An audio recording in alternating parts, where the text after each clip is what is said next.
شروع اللہ کا نام لے کر جو بڑا مہربان نہایت رحم والا ہے۔ اس کتاب کا اتارا جانا اللہ کی طرف سے ہے جو غالب ہے، حکمت والا ہے۔ اے پیغمبر، ہم نے یہ کتاب تمہاری طرف سچائی کے ساتھ نازل کی ہے، تو اللہ کی عبادت کرو، یعنی اس کی عبادت کو شرک سے خالص کر کے۔ دیکھو، خالص عبادت اللہ ہی کے لیے زیبا ہے، اور جن لوگوں نے اس کے سوا اور دوست بنائے ہیں وہ کہتے ہیں کہ ہم ان کو اس لیے پوچھتے ہیں کہ وہ ہم کو اللہ کا مقرب بنا دیں۔ تو جن باتوں میں یہ اختلاف کرتے ہیں اللہ ان میں ان کا فیصلہ کر دے گا۔ بے شک اللہ اس شخص کو جو جھوٹا ناشکرا ہے ہدایت نہیں دیتا۔ اگر اللہ کسی کو اپنا بیٹا بنانا چاہتا تو اپنی مخلوق میں سے جس کو چاہتا منتخب کر لیتا۔ وہ پاک ہے، وہی ہے اللہ جو اکیلا ہے، بڑا زبردست ہے۔ اسی نے آسمانوں اور زمین کو تدبیر کے ساتھ پیدا کیا ہے، اور وہی رات کو دن پر لپیٹتا اور دن کو رات پر لپیٹتا ہے، اور اسی نے سورج اور چاند کو کام میں لگا رکھا ہے، سب ایک وقت مقرر تک چلتے رہیں گے۔ دیکھو، وہی غالب ہے، بخشنے والا ہے۔ اسی نے تم کو ایک جان سے پیدا کیا، پھر اس سے اس کا جوڑا بنایا، اور اسی نے تمہارے لیے چوپایوں میں سے 8 جوڑے بنائے۔ وہی تم کو تمہاری ماؤں کے پیٹ میں پہلے ایک طرح، پھر دوسری طرح 3 اندھیروں میں بناتا ہے۔ یہی اللہ تمہارا پروردگار ہے، اسی کی بادشاہی ہے، اس کے سوا کوئی معبود نہیں۔ پھر تم کہاں بہ کے جاتے ہو؟ اگر ناشکری کرو گے تو اللہ تم سے بے نیاز ہے، اور وہ اپنے بندوں سے ناشکری پسند نہیں کرتا، اور اگر شکر کرو گے تو وہ اس کو تمہارے لیے پسند کرتا ہے، اور کوئی بوجھ اٹھانے والا دوسرے کا بوجھ نہیں اٹھائے گا۔ پھر تم کو اپنے پروردگار کی طرف لوٹنا ہے، پھر جو کچھ تم کرتے رہے وہ تم کو بتا دے گا۔ وہ تو دلوں کی پوشیدہ باتوں تک سے آگاہ ہے، اور جب انسان کو تکلیف پہنچتی ہے تو اپنے پروردگار کو پکارتا ہے، اس کی طرف دل سے رجوع کرتا ہے۔ پھر جب وہ اس کو اپنی طرف سے کوئی نعمت دے دیتا ہے تو جس کام کے لیے پہلے اس کو پکارتا تھا اسے بھول جاتا ہے، اور اللہ کا شریک بنانے لگتا ہے تاکہ لوگوں کو اس کے رستے سے گمراہ کرے۔ کہہ دو کہ اے کافر نعمت، اپنی ناشکری کے باوجود تھوڑا سا فائدہ اٹھا لے، پھر تو دوزخیوں میں ہوگا۔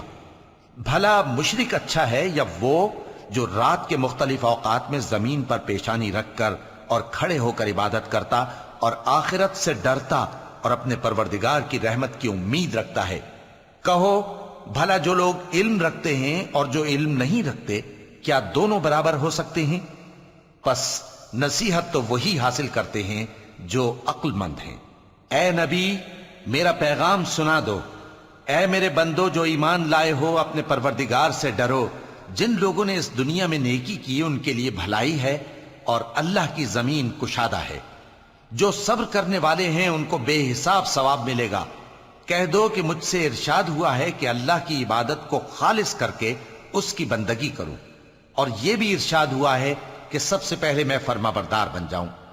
کہہ دو کہ اگر میں اپنے پروردگار کا حکم نہ مانوں تو مجھے بڑے دن کے عذاب سے ڈر لگتا ہے۔ کہہ دو کہ میں اپنے دین کو شرک سے خالص کر کے اللہ ہی کی عبادت کرتا ہوں، اب تم اس کے سوا جس کی چاہو پرستش کرو۔ کہہ دو کہ نقصان اٹھانے والے تو وہی لوگ ہیں جنہوں نے قیامت کے دن اپنے آپ کو اور اپنے گھر والوں کو نقصان میں ڈالا۔ دیکھو، یہی سراسر نقصان ہے۔ ان کے اوپر آگ کے سائبان ہوں گے اور نیچے اسی کے فرش ہوں گے۔ یہ وہ عذاب ہے جس سے اللہ اپنے بندوں کو ڈراتا ہے کہ اے میرے بندو، مجھی سے ڈرتے رہو۔ اور جنہوں نے اس بات سے پرہیز کیا کہ بتوں کو پوجیں اور اللہ کی طرف رجوع کیا، ان کے لیے بشارت ہے۔ تو میرے بندوں کو بشارت سنا دو۔ جو بات کو غور سے سنتے ہیں پھر سب سے اچھی باتوں کی پیروی کرتے ہیں، یہی وہ لوگ ہیں جن کو اللہ نے ہدایت دی، اور یہی عقل والے ہیں۔ بھلا جس شخص پر عذاب کا حکم صادر ہو چکا ہو تو کیا تم اسے جو دوزخ میں پڑا ہو نکال سکتے ہو؟ لیکن جو لوگ اپنے پروردگار سے ڈرتے ہیں ان کے لیے اونچے اونچے محل ہیں جن کے اوپر بالا خانے بنے ہوئے ہیں اور ان کے نیچے نہریں بہ رہی ہیں۔ یہ اللہ کا وعدہ ہے، اللہ وعدے کے خلاف نہیں کرتا۔ کیا تم نے نہیں دیکھا کہ اللہ آسمان سے پانی نازل کرتا، پھر اس کو زمین میں چشمے بنا کر جاری کرتا، پھر اس سے کھیتی اگاتا ہے جس کے طرح طرح کے رنگ ہوتے ہیں، پھر وہ تیار ہو جاتی ہے، پس تم اس کو دیکھتے ہو کہ زرد ہو گئی ہے، پھر اسے چورا چورا کر دیتا ہے۔ بے شک اس میں عقل والوں کے لیے نصیحت ہے۔ بھلا جس شخص کا سینہ اللہ نے اسلام کے لیے کھول دیا ہو، سو وہ اپنے پروردگار کی طرف سے روشنی پر ہو، تو کیا وہ سخت دل کافر کی طرح ہو سکتا ہے؟ پس ان پر افسوس ہے جن کے دل اللہ کی یاد سے غافل اور سخت ہو رہی ہیں، اور یہی لوگ سراسر گمراہی میں ہیں۔ اللہ نے نہایت اچھی باتیں نازل فرمائی ہیں، یعنی کتاب جس کی آیتیں باہم ملتی جلتی ہیں اور دہرائی جاتی ہیں۔ جو لوگ اپنے پروردگار سے ڈرتے ہیں ان کے بدن کے رونگٹے اسے سن کر کھڑے ہو جاتے ہیں، پھر ان کی کھالیں نرم ہو جاتی ہیں اور دل بھی نرم ہو کر اللہ کی یاد کی طرف متوجہ ہو جاتی ہیں۔ یہی اللہ کی ہدایت ہے، وہ اس سے جس کو چاہتا ہے ہدایت دیتا ہے، اور جس کو اللہ گمراہ رہنے دے اس کو کوئی ہدایت دینے والا نہیں۔ بھلا جو شخص قیامت کے دن اپنے چہرے پر برے عذاب کو روکتا ہو، کیا وہ ویسا ہو سکتا ہے جو چین میں ہو؟ اور ظالموں سے کہا جائے گا کہ جو کچھ تم کرتے رہے تھے اب اس کے مزے چکھو۔ جو لوگ ان سے پہلے تھے انہوں نے بھی تکذیب کی تھی، تو ان پر عذاب ایسی جگہ سے آ گیا کہ ان کو خبر ہی نہ تھی۔ پھر ان کو اللہ نے دنیا کی زندگی میں رسوائی کا مزہ چکھا دیا، اور آخرت کا عذاب تو بہت ہی بڑا ہے۔ کاش یہ سمجھ رکھتے۔ اور ہم نے لوگوں کے سمجھانے کے لیے اس قرآن میں ہر طرح کی مثالیں بیان کی ہیں تاکہ وہ نصیحت حاصل کریں۔ یہ قرآن عربی ہے جس میں کوئی عیب اور اختلاف نہیں، تاکہ وہ ڈر مانے۔ اللہ ایک مثال بیان کرتا ہے کہ ایک شخص ہے جس میں کئی آدمی شریک ہیں مختلف مزاج کے، اور ایک آدمی پورے کا پورا ایک شخص کا غلام ہے۔ بھلا دونوں کی حالت برابر ہے؟ نہیں، الحمدللہ، مگر یہ اکثر لوگ نہیں جانتے۔ اے پیغمبر، تم بھی مرنے والے ہو اور یہ بھی مرنے والے ہیں، پھر تم سب قیامت کے دن اپنے پروردگار کے سامنے جھگڑو گے۔ پھر اس سے بڑھ کر ظالم کون جو اللہ پر جھوٹ بولے اور سچی بات جب اس کے پاس پہنچ جائے تو اسے جھٹلائے۔ کیا جہنم میں کافروں کا ٹھکانہ نہیں ہے؟ اور جو شخص سچی بات لے کر آیا اور جس نے اس کی تصدیق کی، وہی لوگ متقی ہیں۔ وہ جو چاہیں گے ان کے لیے ان کے پروردگار کے پاس موجود ہے۔ نیکوکاروں کا یہی بدلہ ہے، تاکہ اللہ ان سے برائیوں کو جو انہوں نے کی دور کر دے، اور نیک کاموں کا جو وہ کرتے رہے ان کو بدلہ دے۔ کیا اللہ اپنے بندے کو کافی نہیں؟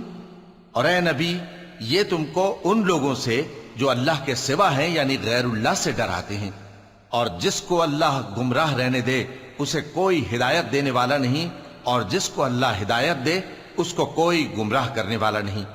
کیا اللہ عزت والا بدلہ لینے والا نہیں ہے؟ اور اگر تم ان سے پوچھو کہ آسمانوں اور زمین کو کس نے پیدا کیا تو کہہ دیں گے کہ اللہ نے۔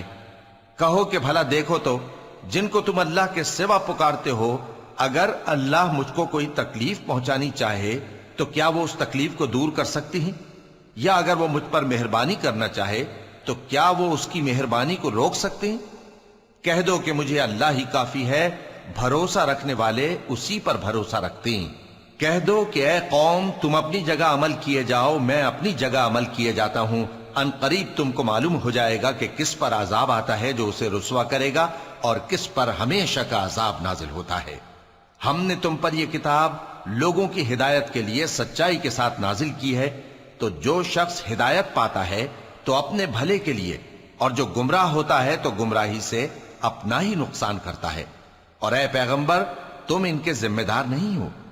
اللہ لوگوں کے مرنے کے وقت ان کی روحیں قبض کر لیتا ہے، اور جو مرے نہیں ان کی روحیں سوتے میں قبض کر لیتا ہے۔ پھر جن پر موت کا حکم کر چکتا ہے ان کو روک رکھتا ہے، اور باقی روحوں کو ایک وقت مقرر تک کے لیے چھوڑ دیتا ہے۔ جو لوگ غور و فکر کرتے ہیں ان کے لیے اس میں نشانیاں ہیں۔ کیا انہوں نے اللہ کے سوا اور سفارشی بنا لیے ہیں؟ کہو کہ خواہ وہ کسی چیز کا بھی اختیار نہ رکھتے ہوں اور نہ کچھ سمجھتے ہی ہوں تب بھی کہہ دو کہ سفارش تو سب اللہ ہی کے اختیار میں ہے، اسی کے لیے آسمانوں اور زمین کی بادشاہت ہے، پھر تم اسی کی طرف لوٹ کر جاؤ گے۔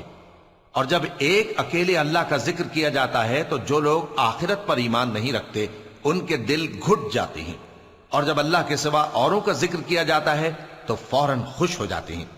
کہو کہ اے اللہ، اے آسمانوں اور زمین کے پیدا کرنے والے، پوشیدہ اور ظاہر کے جاننے والے، تو ہی اپنے بندوں میں ان باتوں کا جن میں وہ اختلاف کرتے رہے ہیں فیصلہ کرے گا۔ اور اگر ظالموں کے پاس وہ سب مال و متاع ہو جو زمین میں ہے اور اس کے ساتھ اسی قدر اور ہو تو قیامت کے روز برے عذاب سے رہائی پانے کے بدلے میں دے ڈالیں، اور ان پر اللہ کی طرف سے وہ امر ظاہر ہو جائے گا جس کا ان کو خیال بھی نہ تھا، اور ان کے اعمال کی برائیاں ان پر ظاہر ہو جائیں گی، اور جس عذاب کی وہ ہنسی اڑاتے تھے وہ ان کو آ گھیرے گا۔ سو جب انسان کو تکلیف پہنچتی ہے تو ہمیں پکارنے لگتا ہے، پھر جب ہم اس کو اپنی طرف سے نعمت بخشتے ہیں تو کہتا ہے کہ یہ تو مجھے میرے علم و دانش کے سبب ملی ہے۔ نہیں، بلکہ وہ آزمائش ہے، مگر ان میں سے اکثر نہیں جانتے۔ جو لوگ ان سے پہلے تھے وہ بھی یہی کہا کرتے تھے، تو جو کچھ وہ کیا کرتے تھے ان کے کچھ کام نہ آیا، آخر ان پر ان کی برائیوں کا وبال پڑ گیا۔ اور جو لوگ ان میں سے ظلم کرتے رہے ہیں ان پر بھی ان کے برے اعمال کا وبال عنقریب پڑے گا، اور وہ اللہ کو عاجز نہیں کر سکتے۔ کیا ان کو معلوم نہیں کہ اللہ ہی جس کے لیے چاہتا ہے رزق کو فراخ کر دیتا ہے اور جس کے لیے چاہتا ہے تنگ کر دیتا ہے؟ جو لوگ ایمان لاتے ہیں ان کے لیے اس میں بہت سی نشانیاں ہیں۔ اے پیغمبر، میری طرف سے لوگوں کو کہہ دو کہ اے میرے بندو، جنہوں نے اپنی جانوں پر زیادتی کی ہے، اللہ کی رحمت سے نا امید نہ ہونا۔ اللہ تو سب گناہوں کو بخش دیتا ہے، بے شک وہی تو ہے بڑا بخشنے والا، بڑا مہربان۔ اور اس سے پہلے کہ تم پر عذاب آ واقع ہو، اپنے پروردگار کی طرف رجوع کرو اور اس کے فرما بردار ہو جاؤ، ورنہ بعد میں تم کو مدد نہیں ملے گی۔ اور اس سے پہلے کہ تم پر ناگہاں عذاب آ جائے اور تم کو خبر بھی نہ ہو، اس نہایت اچھی کتاب کی جو تمہارے پروردگار کی طرف سے تمہاری جانب نازل ہوئی ہے پیروی کرو۔ ایسا نہ ہو کہ اس وقت کوئی شخص کہنے لگے کہ ہائے اس کوتاہی پر افسوس ہے جو میں نے اللہ کا حق ماننے میں کی، اور میں تو ہنسی ہی کرتا رہا، یا یہ کہنے لگے کہ اگر اللہ مجھ کو ہدایت دیتا تو میں بھی پرہیزگاروں میں ہوتا، یا جب عذاب دیکھ لے تو کہنے لگے کہ اگر مجھے پھر ایک دفعہ دنیا میں جانا ہو تو میں نیکوکاروں میں ہو جاؤں۔ ارشاد ہوگا کیوں نہیں، میری آیتیں تیرے پاس پہنچ گئی تھی مگر تو نے ان کو جھٹلایا اور شیخی میں آ گیا اور تو کافر بن گیا۔ اور اے مخاطب، جن لوگوں نے اللہ پر جھوٹ بولا تم قیامت کے دن دیکھو گے کہ ان کے چہرے سیاہ ہو رہے ہوں گے۔ کیا تکبر کرنے والوں کا ٹھکانہ دوزخ میں نہیں ہے؟ اور جو پرہیزگار ہیں ان کی کامیابی کے سبب اللہ ان کو نجات دے گا، نہ تو ان کو کوئی تکلیف پہنچے گی اور نہ وہ غمناک ہوں گے۔ اللہ ہی ہر چیز کا پیدا کرنے والا ہے اور وہی ہر چیز کا نگراں ہے۔ اسی کے پاس آسمانوں اور زمین کی کنجیاں ہیں، اور جنہوں نے اللہ کی آیتوں سے کفر کیا وہی نقصان اٹھانے والے ہیں۔ کہہ دو کہ اے نادانو، تو کیا تم مجھ سے یہ کہتے ہو کہ میں غیر اللہ کی پرستش کرنے لگوں؟ اور اے پیغمبر، تمہاری طرف اور ان پیغمبروں کی طرف جو تم سے پہلے ہو چکے ہیں یہی وہی بھیجی گئی ہے کہ اگر تم نے شرک کیا تو تمہارے اعمال برباد ہو جائیں گے اور تم نقصان اٹھانے والوں میں ہو جاؤ گے، بلکہ اللہ ہی کی عبادت کرو اور شکر گزاروں میں رہو۔ اور انہوں نے اللہ کی قدر شناسی جیسی کرنی چاہیے تھی نہیں کی۔ اور قیامت کے دن تمام زمین اس کی مٹھی میں ہوگی اور آسمان اس کے داہنے ہاتھ میں لپٹے ہوئے ہوں گے، اور وہ ان لوگوں کے شرک سے پاک ہے، بلند و برتر ہے۔ اور جب سور پھونکا جائے گا تو جو لوگ آسمانوں میں ہیں اور جو زمین میں ہیں سب بے ہوش ہو کر گر پڑیں گے مگر وہ جس کو اللہ چاہے۔ پھر دوسری دفعہ سور پھونکا جائے گا تو فوراً سب کھڑے ہو کر دیکھنے لگیں گے، اور زمین اپنے پروردگار کے نور سے چمک اٹھے گی اور اعمال کی کتاب کھول کر رکھ دی جائے گی، اور پیغمبر اور دوسرے گواہ حاضر کیے جائیں گے، اور ان میں انصاف سے فیصلہ کیا جائے گا اور ان کے ساتھ بے انصافی نہیں کی جائے گی۔ اور جس شخص نے جو عمل کیا ہوگا اس کو اس کا پورا پورا بدلہ مل جائے گا، اور جو کچھ یہ کرتے ہیں اس کو سب کی خبر ہے۔ اور کافر گروہ گروہ کر کے جہنم کی طرف ہانکے جائیں گے، یہاں تک کہ جب وہ اس کے پاس پہنچ جائیں گے تو اس کے دروازے کھول دیے جائیں گے، اور اس کے داروغہ ان سے کہیں گے کہ کیا تمہارے پاس تمہیں میں سے پیغمبر نہیں آئے تھے جو تم کو تمہارے پروردگار کی آیتیں پڑھ پڑھ کر سناتے اور تمہارے اس دن کے پیش آنے سے تمہیں ڈراتے تھے؟ وہ کہیں گے کیوں نہیں، لیکن کافروں کے حق میں عذاب کا حکم ثابت ہو چکا تھا۔ کہا جائے گا کہ دوزخ کے دروازوں میں داخل ہو جاؤ، ہمیشہ اس میں رہو گے، سو تکبر کرنے والوں کا برا ٹھکانہ ہے۔ اور جو لوگ اپنے پروردگار سے ڈرتے ہیں ان کو گروہ گروہ کر کے